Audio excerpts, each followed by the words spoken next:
Dealing with a myriad of issues. I was just talking to Josh Green, the governor down in Hawaii, who had some ideas around some land use concerns he has around speculators coming in, buying up properties, and the like. So we're already working with our legal teams to move those things forward, and we'll be presenting those in a matter of days, not just weeks.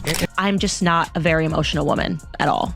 No, you think much more like a dude than Gavin Newsom thinks like Without a dude. question, he is more feminine than I am. 1,000%. And I am... Picture this, Candace Owens with that trademark smirk, staring straight into the camera like she's about to roast a politician into early retirement, and she does. Her target? Gavin Newsom, the guy treating California like his own failed TikTok experiment. The bomb she drops, the shade she throws, it's brutal, making him look like a kid who just lost his lunch money. This isn't politics, it's comedy dressed up as reality. Always been that way, like the emotional arguments and all that stuff. Doesn't, like, I just want logic. Tell me what the rational thing is, and I'll make a decision, which is why I was very no masks, no this for the kids, not vaccinating the kids, leave the schools open, just much more logical. I'm not fear-based in anything that I do. Yes. I think fear is an awful driver of decision. Before we dive in, hit that like button and subscribe. You don't want to miss this. California's always been sold like a Hollywood blockbuster. Sunsets, beaches, wine country, movie stars waving from convertibles. But somewhere between the red carpets and the smog alerts, it turned into a live-action dystopian movie directed by Gavin Newsom. And just when he thought nobody would challenge his slick hair and dramatic hand gestures, along comes Candace Owens, armed with facts sharp enough to cut through his designer suits and that ever-present grin. It always yields to completely irrational decision-making when you're doing things out of any breath of emotion. And so that is sort of why I think that, a lot of women that are left-leaning find me to be quite distasteful, because how could I not be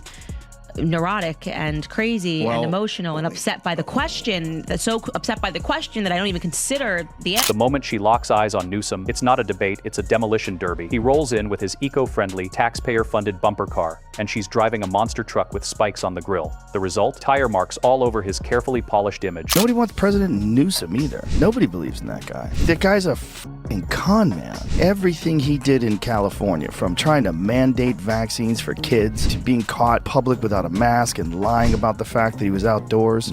Nobody believes in that guy. He's just a politician. Just a stone-cold, narrative-driven politician. Nobody thinks he's a real human. Whether you like Trump or not, whether you think he's corrupt or not, that's a human being. You know what that guy is. Same thing with RFK Jr. Whether you believe that he's correct about vaccines or whether you believe his policies would be effective, and that's a human being. With Newsom, you've got like this construct, this cardboard cutout of a person. I don't think people want that, but they might want it more than they want president. Because let's be honest, Newsom has perfected the art of looking important while California crumbles behind him like a sandcastle at high tide. He strolls into press conferences with the confidence of a man auditioning for President Ken in the next Barbie movie, while residents are tripping over tents, dodging thefts at Walgreens, and paying gas prices so high they might as well buy a horse. Gavin ponders why Dems lost.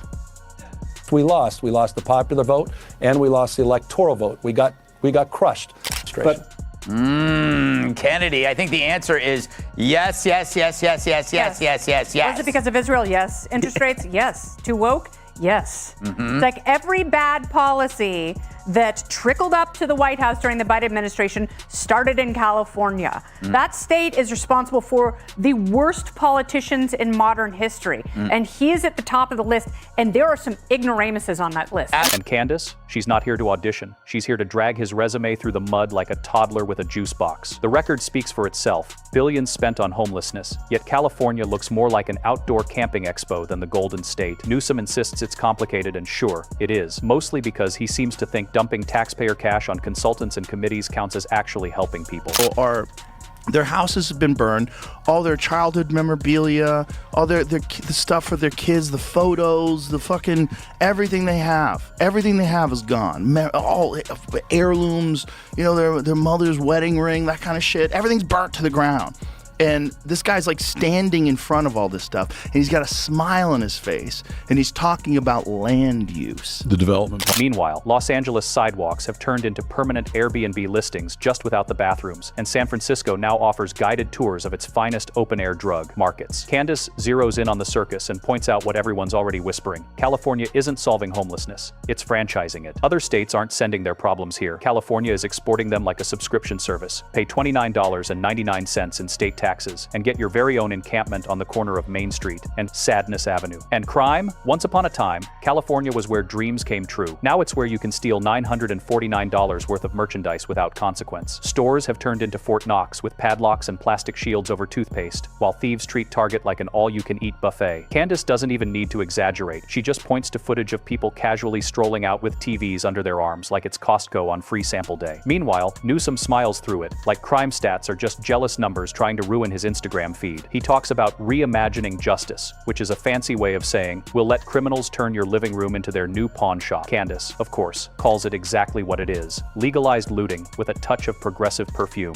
Who thinks he's going to run for president when, so much of the state is absolutely unlivable. And so every project that he's championed, he's now trying to demonize conveniently, and people are not that dumb. Like, people have been through it in his state. They are sick of him. They want him to leave, and maybe that's why so many people around him are like, you should totally run for president, so he gets out of the state. Yes. Move away. And just when you think California can't bleed any more residents, think again. People are leaving faster than extras, fleeing a failed pilot taping. The state is shrinking while Texas and Florida are booming, and not because of Disney World barbecues. Families are tired of paying luxury rent just to dodge needles on the way to their cars. Companies are bailing like it's the last helicopter out of Saigon. Meanwhile, Newsom keeps insisting everything's fine, like a waiter serving rat stew with a garnish at a 5-star restaurant. Candace doesn't just point out the exodus, she makes it hilarious. California's population decline has become the world's most expensive U-Haul commercial, and you don't even need billboards when your governor himself is the biggest motivator for packing up and heading east. The irony? Half the people leaving are liberals who voted for the policies that wrecked their state, and now they're taking that disaster recipe to Arizona, Texas, and Tennessee. What really gets Candace fired up is that Newsom doesn't see any of this as a failure. He sees it as a resume. He struts around like California is his proof of concept for America's future. Imagine applying for a NASA job and handing in a paper airplane that bursts into flames. That's Newsom pitching himself for higher office. Has made Gavin Newsom suddenly vulnerable to being recalled.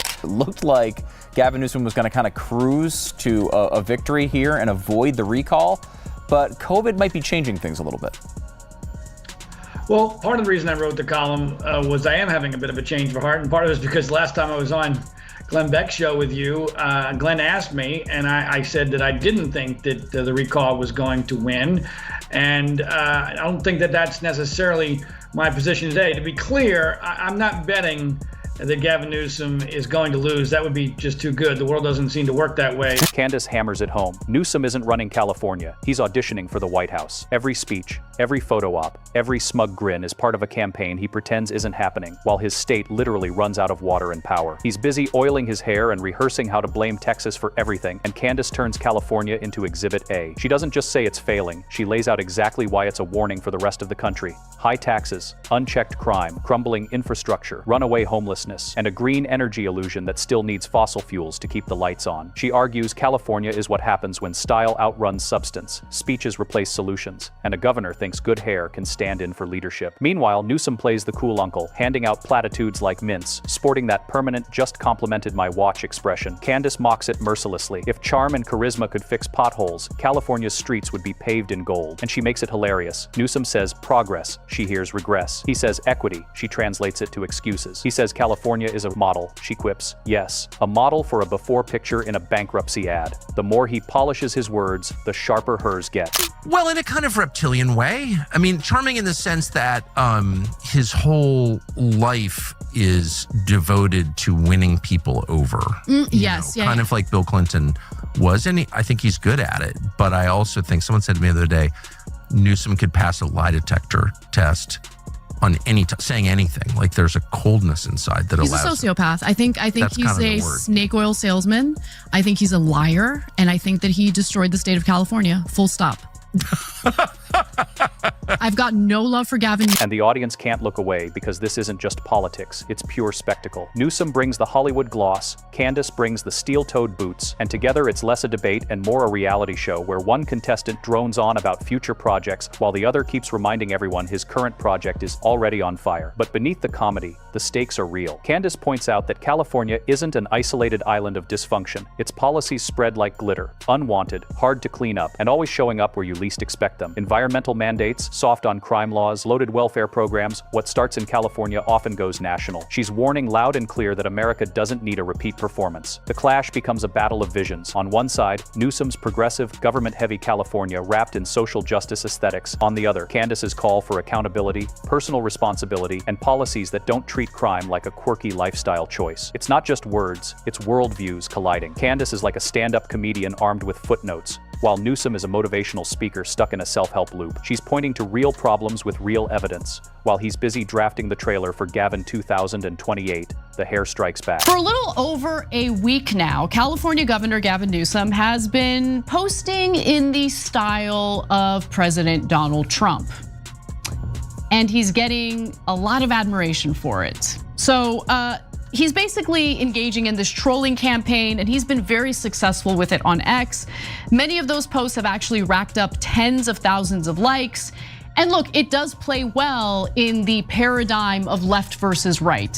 When you see politics as team sports and nothing more than tribal politics. And just when you think she's done, Candace twists the knife. Could this man whose state is bleeding, people, money, and sanity really be the Democratic Party's secret weapon? She laughs at the idea. If California is the blueprint, then America's future under Newsom looks less like the Golden State and more like a blooper reel. By the end, she's not just calling him out, she's dismantling the illusion. Newsom's leadership isn't a shining example. It's a cautionary tale of how a state with endless resources, natural beauty, and economic power managed to turn itself into a punchline. Candace makes sure the rest of the country sees the joke before it's too late. The question lingers. Will America fall for slick packaging and perfect hair, or will it notice the dumpster fire smoldering just behind him? Under Newsom, California isn't the dream, it's the nightmare sold as a brochure. And the irony is delicious because he struts into every photo op like he's the second coming of Camelot, waiting for the presidential spotlight to hit his hair just right. I've listened to so many of my colleagues and members of the media say that these are mostly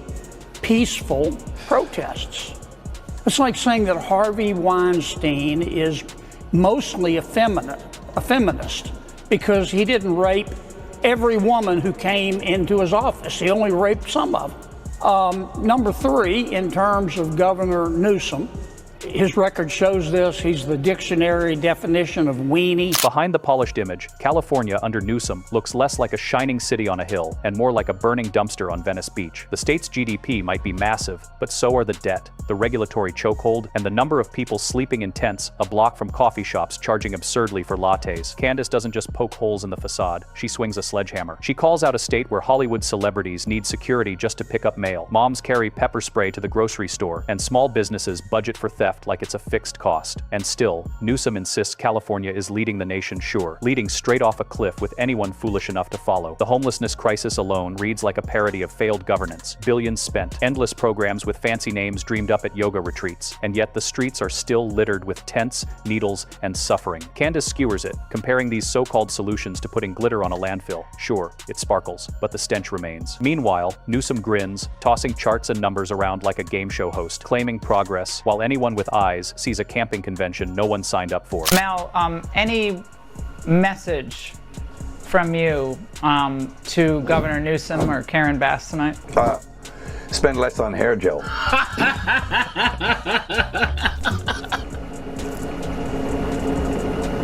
That's it. Yeah. You know, what can I say to them? Not big admirer of either. I don't like him. Then there's crime. Under Newsom, shoplifting in California has basically become a low-stakes hobby. Forget flipping sneakers, now you can grab them straight off the shelf thanks to Proposition 47. And Candace calls it what it is, a government-sanctioned shopping spree. In his California, criminals aren't punished. They're rewarded like a twisted loyalty program handing out free stuff and a pat on the back for reimagining justice. Businesses are shuttering faster than Newsom can rehearse his next campaign line, and even Walgreens has to lock up deodorant like it's gold bullion. Maybe the governor's policies aren't exactly working. Meanwhile, the taxes are sky high, yet infrastructure crumbles. Potholes look like sinkholes, and Candace mocks the absurdity. Champagne prices for flat soda and stale crackers. The result? A mass exodus exodus, Californians fleeing by the thousands to Texas and Florida, U-Haul trucks in such demand they've practically become black market commodities. Gavin, I think you brought it up, I moderated the debate with DeSantis.